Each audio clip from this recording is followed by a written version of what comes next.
प्रेम सहित मिलकर बोलो जयकारा। बोल मेरे श्री गुरु महाराज जी की जय। ये लीला श्री श्री 108 श्री पंचम पातशाही गुरु महाराज जी की है।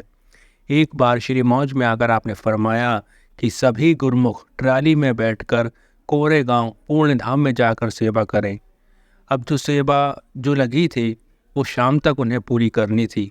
उन दिनों वहाँ पर एक खेत में अंगूर लटक रहे थे और कुछ जमीन पर मूंगफली उगी हुई थी।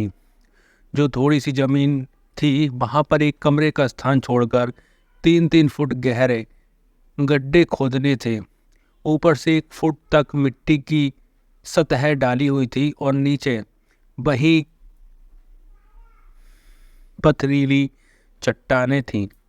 अब श्री आज्ञा पाकर गुरमुख ट्राली में बैठकर जैसे ही मार्ग में ढलान पर पहुँचे तो सड़क की एक ओर ऊंचाई और दूसरी ओर ढलान होने से वे एक ओर खिसक गए, जिससे उन्हें ऐसा लगने लगा कि जैसे ट्राली यहाँ पलट जाएगी।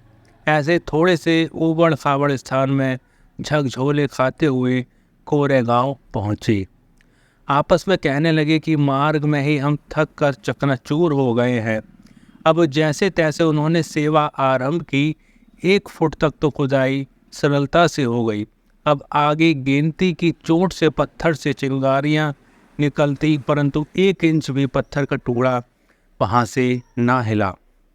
अब दोपहर होते हुए सभी गुरुमुख सुस्ताने के लिए तरवतर पसीने में भीग गए और उसे सुखाने के लिए अंगूरों के खेत में जाकर बैठ गए।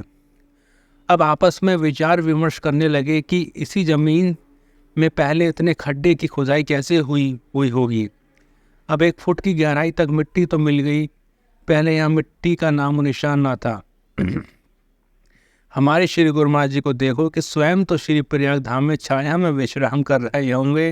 उनके मन में भाव आया कि हमारे श्री गुरु महाराज जी को देखो कि स्वयं तो श्री प्रयाग धाम में छाया में विश्राम कर रहे होंगे।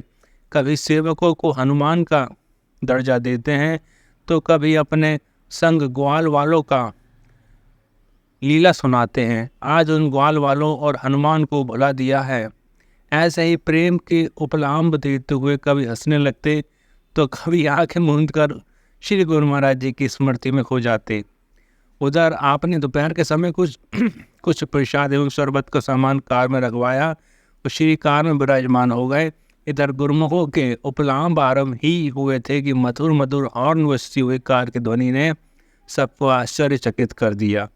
अब श्री गुरु महाराज जी मुस्कुराते हुए उनके पास पहुंच गए और फरमाने लगे, हनुमान भी अपने बल स्वयं भूल जाता था।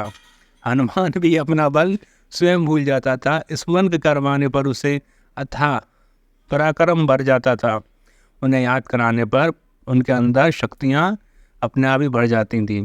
अब वह अपनी आत्मस्थिति को पहचानता और असंभव कार्य को संभव कर दिखलाता।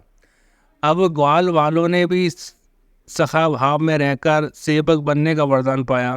आप गुरुमुख भी अपने वास्तविक स्वरूप को भूल जाते हैं और स्वयं को निर्बल समझने लगते हैं।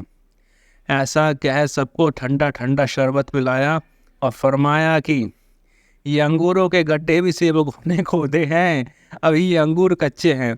सभी गुरुमुख एक मुट्ठी जमीन में से मूंगफली निकालो और उसे खाओ। इसकी गर्मी से गर्म होत ही जोश आएगा और धरती भी मोम की तरह बन जाएगी। अब ये एक दृश्य था कि सब हाथों में मूंगफली निकाल कर खा रहे थे। सुस्ती और थकावट काफूर हो चुकी थी। आप गड्ढों के समीप आए, एक एक गड्ढे में झाँका और गुरुमुखों को सेवा पर लगाकर श्री प्रयाग धाम लौट आए। अब सबने जैसे ही खुदाई करनी आरंभ की तो ऐसे लगा मानो मिट्टी में भी नरम बेजमीन मोम बन चुकी हो। बस फिर क्या था, सभी जोश के साथ जय कार्य लगाते हुए जुट गए। अब देखते ही देखते 4 फुट की गहराई शाम होने से पहले ही खुद ही खोदी जा चुकी थी।